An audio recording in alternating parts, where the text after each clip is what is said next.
Praise the Lord. വചനം പഠിക്കുമ്പോൾ, വചനം വായിക്കുമ്പോൾ നമുക്കൊരു കാര്യം വ്യക്തമായി തിരിച്ചറിയാൻ പറ്റുന്ന ഒരു കാര്യം എന്ന് പറയുന്നത്, ദൈവത്തിൻ്റെ ശബ്ദം കേട്ടാണ് എല്ലാവരും ചലിച്ചു തുടങ്ങിയത്. ഹല്ലേലൂയ. നോഹ ദൈവത്തിൻ്റെ ശബ്ദം കേട്ടാണ് ചലിച്ചു തുടങ്ങിയത്. അബ്രഹാം, ആമേൻ, ഹല്ലേലൂയ, ദൈവത്തിൻ്റെ ശബ്ദം കേട്ടാണ് ചലിച്ചു തുടങ്ങിയത്.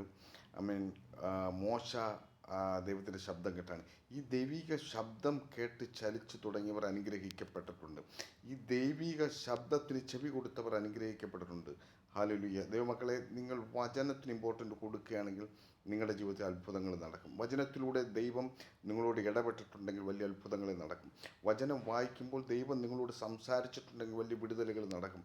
നിങ്ങൾ അങ്ങനെ ഒന്ന് ശ്രമിച്ചു നോക്കിയേ, നിങ്ങൾ അങ്ങനെ ഒന്ന് വചനം വായിച്ചു നോക്കിയേ, ദൈവത്തിൻ്റെ ശബ്ദം നിങ്ങൾക്ക് കേൾക്കുവാനിടയാകും. നോക്കണം, അബ്രഹാമിനെയൊക്കെ വിളിച്ചപ്പോൾ തന്നെ അബ്രഹാം, ഹല്ലേലൂയ, ആ ദേശം വിട്ടു. ഹല്ലേലൂയ. ആമേൻ, ഹല്ലേലൂയ. നോഹയോട് പറഞ്ഞതുപോലെ നോഹ ചെയ്തു. ആമേൻ. പെട്ടകമുണ്ടാക്കാൻ പറഞ്ഞുണ്ടാക്കി. ഹല്ലേലൂയ. എന്നാൽ ഹല്ലേലൂയ, മോശയ്ക്ക് അങ്ങനെയല്ല. മോശയ്ക്ക് മുൾപ്പടർപ്പിൽ ദൈവം പ്രത്യക്ഷനായി. ദൈവത്തിൻ്റെ പൂർണ്ണരൂപം കാണുവാൻ കഴിഞ്ഞില്ലെങ്കിലും മുൾപ്പടർപ്പ്, ആമേൻ, കത്തി നശിക്കാതെ അത് കത്തി നിന്ന് ദൈവം, ഹല്ലേലൂയ, മോശയോട് സംസാരിക്കുവാനിടയെ.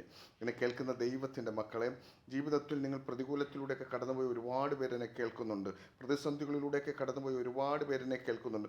അവരൊക്കെ പുറത്തു വന്നത് വചനത്തിൻ്റെ കേൾവിയാലാണ്. ഹല്ലേലൂയ. ക്രിസ്തു, ആമേൻ, വചനത്തിൽ, ആമേൻ, എങ്ങനെയൊക്കെയാണ് മനുഷ്യരോട് ഇടപെട്ടതും സംസാരിച്ചതുമെന്നൊക്കെ പ്രസംഗത്തിലൂടെയും വായനയിലൂടെയൊക്കെ കേട്ടാണ്.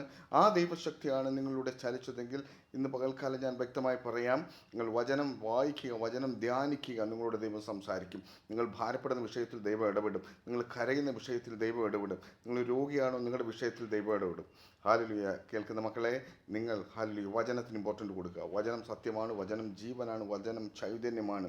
അത് രോഗങ്ങളെ, അത്ഭുതകരമായ വിടുതലുകളെ അയക്കും, രോഗസൗഖ്യം വരുത്തും. നിങ്ങളുടെ നീർന്ന ഭാരപ്പെടുന്ന വിഷയത്തിലൊക്കെ ഈ വചനം ഇടപെടും. അങ്ങനെയെങ്കിൽ ക്രിസ്തുവിൽ വിശ്വസിക്കുക, വചനം നിങ്ങളോട് സംസാരിക്കും. അത്ഭുതങ്ങൾ കാണുവാൻ ഒരുങ്ങിക്കൊള്ളുക, ദൈവത്തിൽ ആശ്രയിക്കുക.